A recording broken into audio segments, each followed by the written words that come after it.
நீங்கள் பார்த்துக்கிட்டு இருக்கிற இந்த பூ வந்து என்ன பூன்னு உங்களுக்கு தெரியுதா பாருங்கள். கொத்து கொத்து கொத்தாக பூத்துருக்குது. சிலதெல்லாம் வாடி போயிடுச்சு. இந்த இடத்துலையே பார்த்தீங்கன்னா கூடாரம் மாதிரி தான் இருக்குது பாருங்கள்.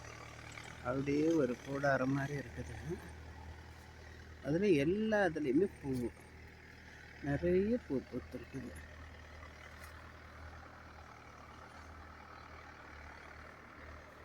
பாருங்கள். இந்த பூ முழுக்க கொட்டின பிறகு அந்த பூவிலேருந்து மகரந்த சேர்க்கைக்கு பிறகு எல்லாமே காயாக மாறிடும். காய் வந்து அப்புறம் பழமாக மாறிடும். காய் வந்து ரெட்டாக இருக்கும், பழம் வந்து பிளாக் கலரில் இருக்கும். இதுதாங்க கலாக்கா பூவுங்க.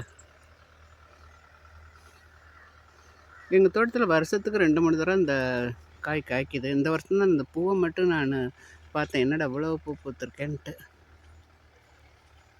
உங்களுக்கு என்னோடய சேனல் பிடிச்சிருந்துச்சின்னா லைக் பண்ணுங்கள், ஷேர் பண்ணுங்கள், சப்ஸ்கிரைப் பண்ணுங்கள். தேங்க்யூ.